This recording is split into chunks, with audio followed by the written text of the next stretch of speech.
My name is Omololu Omotosho. I'm the founder of Nigerians, Saving Nigerians. May you introduce yourself, Honorable Patrick, and also may you tell the fans of Nigerians, Saving Nigerians, why you are called Igodo Mi Godo. My name is Honorable Patrick Obahiagbon. I would love to say that I'm a student of society. Yes, I'm called Igodo Mi Godo because I assumed that name as a political sobriquet over 20 years ago. And I did that because as a student of mysticism, I do believe that nothing happens by chance.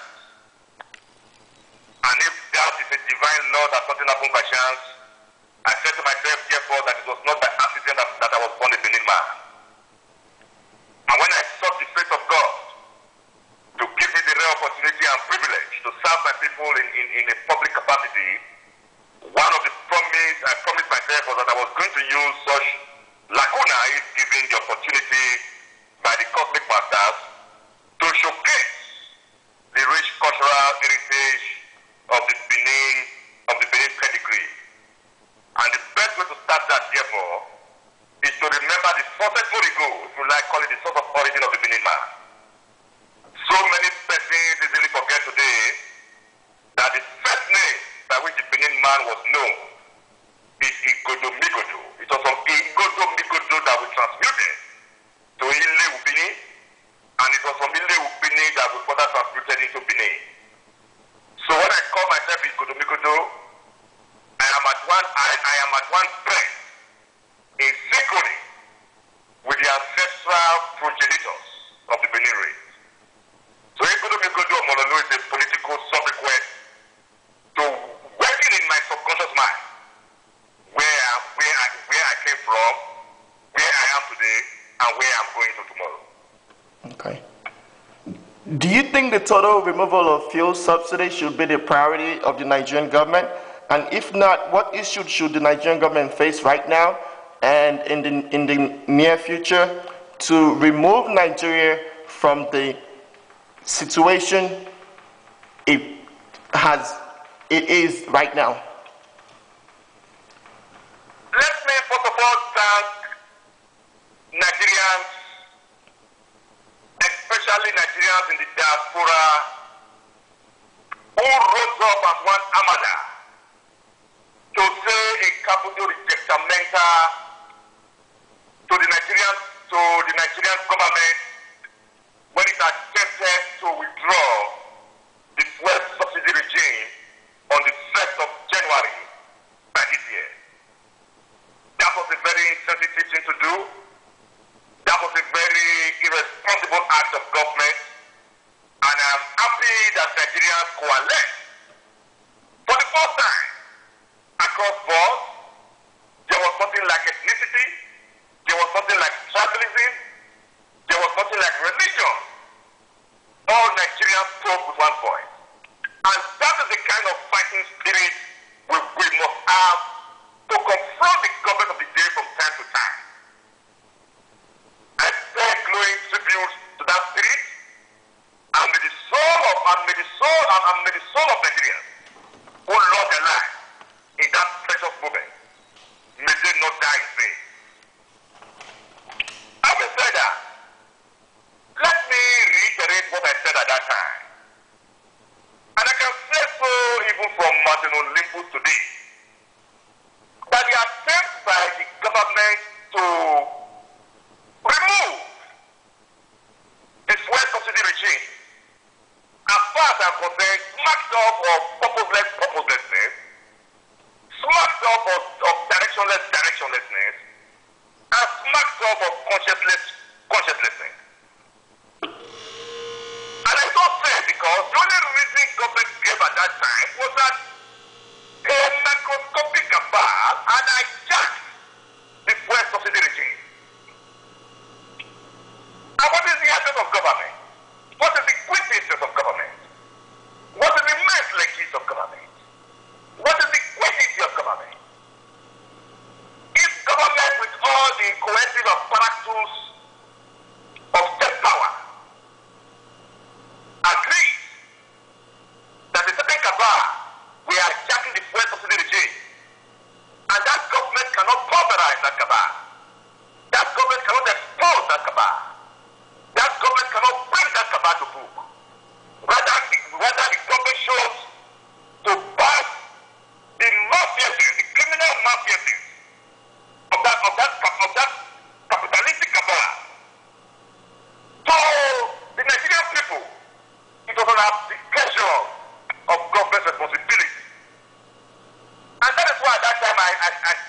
I stigmatize democracy in Nigeria, that democracy in Nigeria has lapsed into a state of cabalocracy, which I define as government of the cabal, by the cabal, and for the cabal.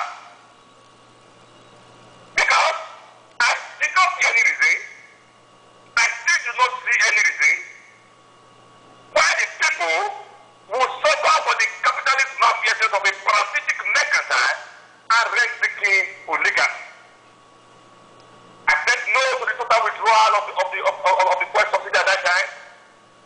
I still said no to it today, and tomorrow I will continue to say no to it. If government wants to put the Nigerian economy on an autopilot, then it is the responsibility of Nigeria, of the Nigerian government, to diversify our economy. And if the Nigerian government so do, I want to assevere with all sense of responsibility that the Nigerian economy still has the potency of developing into one of the very strongest economy in the next 25 years. But this cannot be done by mere sloganery. This cannot be done by quixotically tilting at the windmill. This cannot be done by government engaging in kayamaki. This cannot be done by government populating and government thinking about 2015 when government has not met its minimal responsibility to the people of Nigeria after 1 year in government. So, my recommendation for that one, the Nigerian economy must be diversified. Our economy will remain comatose and atrophy if we do not take care of the power stroke electricity ceramics just now. In spite of fortifications, ex-cathedral fortifications of government as to generation of power megawatts, we are still where we are. So if this economy must run on autopilot, if this economy must be one of the strongest economy in the next 25 years, then we must do something very, very seriously about our power infrastructure. The next place to go to, which is a decision matter, is that government must place emphasis on agriculture. Today, Nigeria is a mono economy, operating within the shared board of international monopoly finance capital. And when imperialism sneezes, all satellites of imperialism, like Nigeria, are in a state of political and economic frigidity here. No, we must diversify the economic base and take seriously the issue of agriculture. Emphasis must also be placed on the manufacturing industry. What about petrochemical? Petrochemical is a liquidity to the multi-dimensional development of Nigeria. What about the issue of road and transportation? Beyond the agile, regular, spasmodic, reactive approach of government to the issue of road and transportation, we have not seen any coordinated efforts in this direction or in this direction. Above all, we must continue to have good leaders. We must continue to have people-centered leaders who are prepared to canalize the blessings of our oil revenue into proper macroeconomic husbandry, so that our oil blessings can stop being an oil cost. An oil cost that the successive generation of political leaders have turned it into today. These are my recommendations.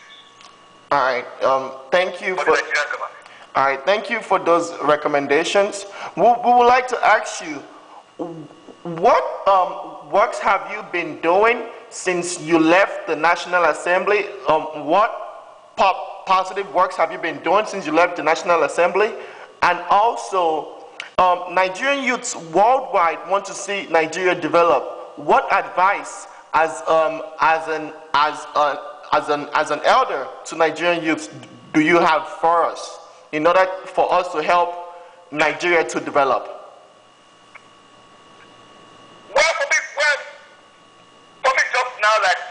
Like you are aware, Omololu, I don't have the privilege. I don't have the privilege to be in government. So my activities just now are restricted to occasional interventions regarding the socio-political issues of the day. Like I intervened during the fuel subsidy palava. I've tried as much as possible not to stay away from the political process. I've tried as much as possible to make my views very known, very loud and clear on every issue, every policy matter that has arisen under the sun. Just now, I'm still a member of the Action Congress of Nigeria, and the priority for me just now is to join the Action Congress of Edo State Comrade Adam Shomole in consolidating the developmental tsunami he has unleashed in the socio-political topography in Edo State in the build-up to the July Cuba election.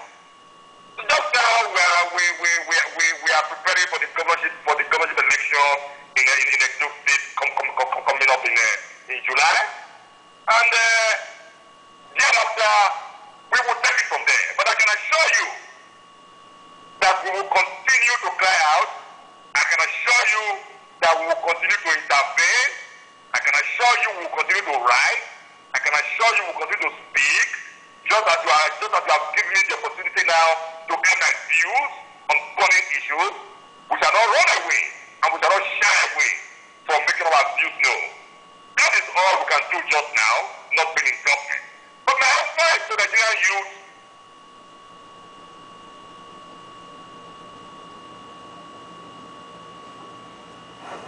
policy to canalize the energy of Nigerian youth into positive development. And that is very sardonic. That is very disappointing. I say that because unknown to the Nigerian political class, the future of Nigeria in the 21st century does not lie in oil. It lies in the Nigerian youth. You can quote me on this paper thing that they are doing. But the future of Nigeria in the 21st century does not lie in oil, but it lies in the Nigerian youth. And it is unfortunate that rather than government putting in place a coordinated policy to tap on the aggregate of the Nigerian youth for utilitarian purposes.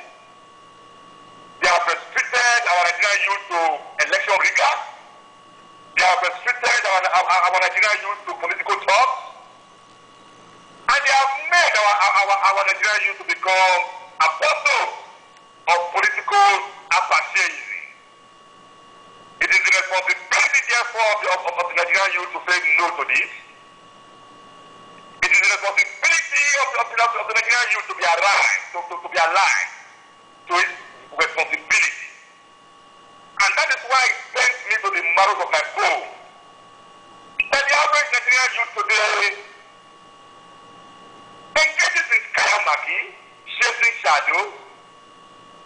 The average Nigerian youth today is contented with worshiping at the shrine of Mammon, obsessed with materialism.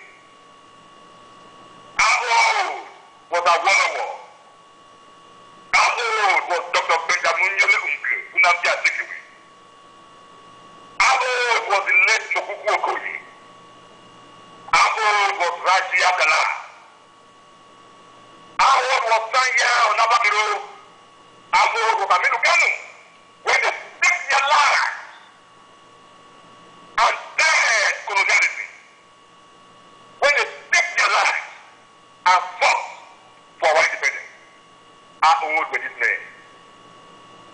Do Nigerian youth really think they are youths? My advice to Nigerian youth is that they must take their destiny into their hands. The political class will not deliberately force leadership upon them.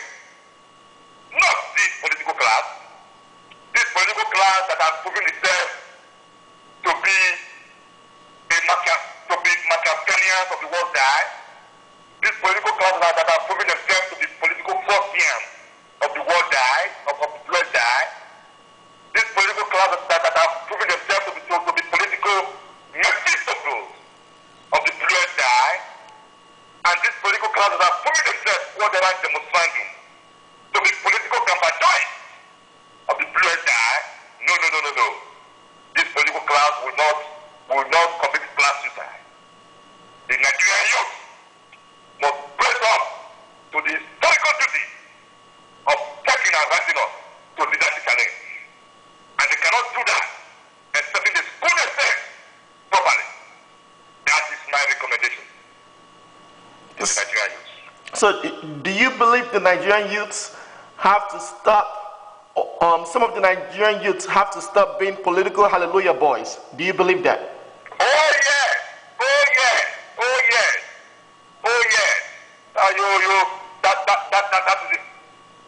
That is one of the popular phrases I've always used. And that is why I talked about just now of the political class restricting the youth to political talking and election area. That is political hallelujah. They must stop being political hallelujah boys and take their destiny in their own hands. Thank you, sir, for this interview. Thank you very much.